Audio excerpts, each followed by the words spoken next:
So the year was about 2001, and the third edition of Dungeons and Dragons was already out. This company called Kenzer and Company decided that they wanted to try and take a step back and revitalize the first slash second edition version of Dungeons and Dragons, which actually was for sale for use by TSR slash Hasbro slash Wizards of the Coast, whoever owned it at the time. And uh, yeah, Kenzer and Company came up with their own version of the game called Hackmaster. Now, Hackmaster actually was a combination of basic D&D and D&D second edition.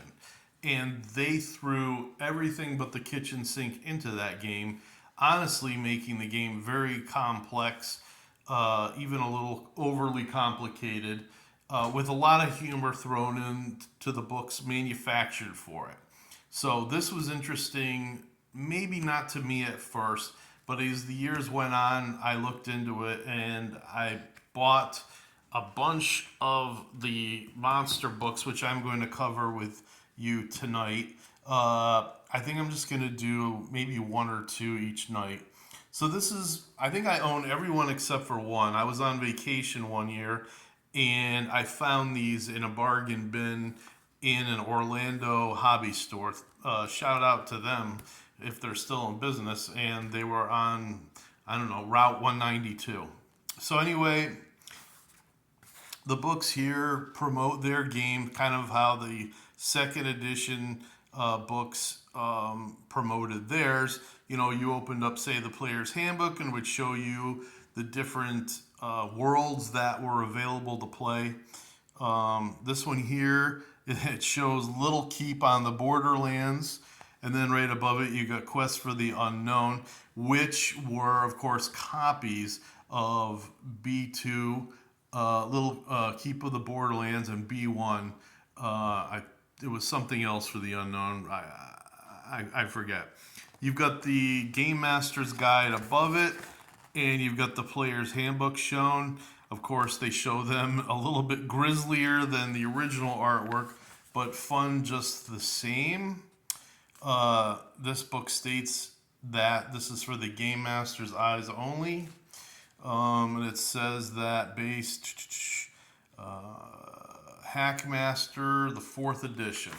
And of course, if you've read Knights of the Dinner Table, there was all sorts of quotes and everything referring to the fourth edition as if it was, you know, a real thing, which it honestly became. So we've got a reality check here at the beginning, something D&D never really had, which of course states that it's just a game. There's no need for parents to get all excited and upset. If your kids are going wild, you can blame the player or blame the dungeon master for whatever he's putting them through. Says how to use the book. Most of the rules are exactly the same as far as monsters go. You've got morale checks, which uses the 2 die 10 system, and just about everything. This game is a little bit more complicated in that it shows you at the end. Let's see. Oh, it shows you at the end what you might get out of cutting off parts for some of the creatures. So it shows here like yield from, what are these?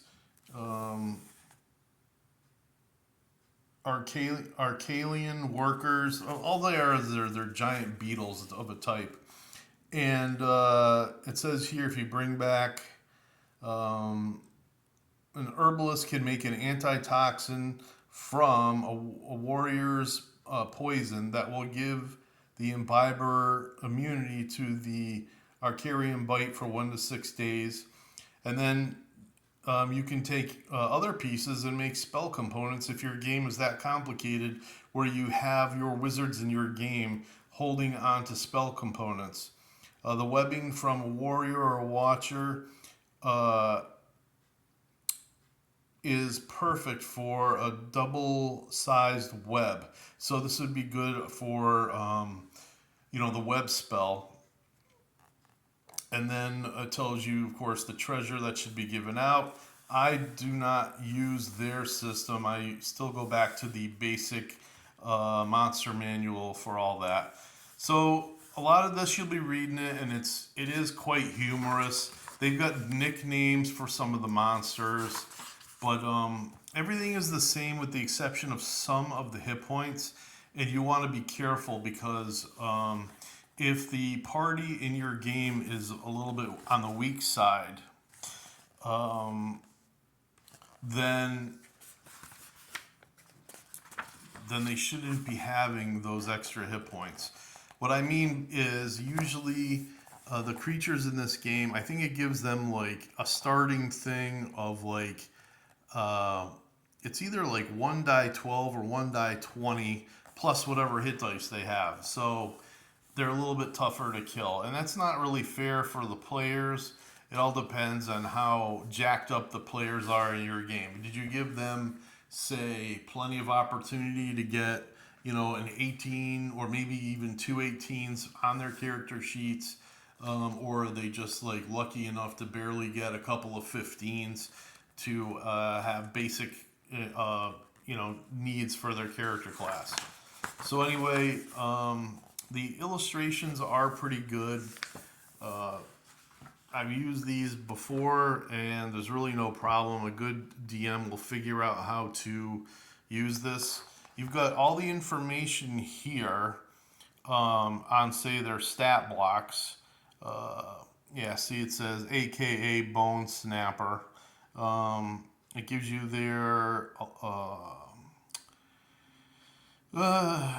their experience point value, where they're normally found, what they eat, kind of like the second edition does, their intelligence.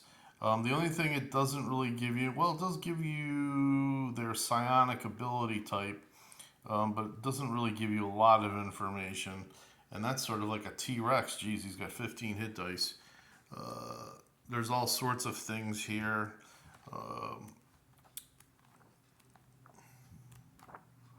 This is just the first out of many books.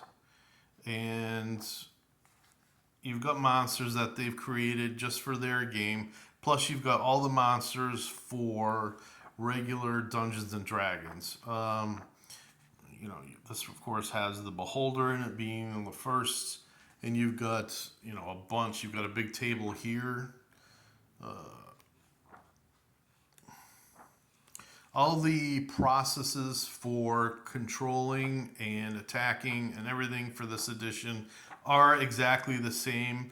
So again, the book is 95%, I would say, compatible with Advanced Dungeons and Dragons. Again, the only thing that you have to watch out for are the hit points. And you can always go back to the regular books, or if you don't have those, you can use these. Just be careful that you're not giving the monsters too many hit points. Well, that's all I have to say. This is just book one, and have a great evening.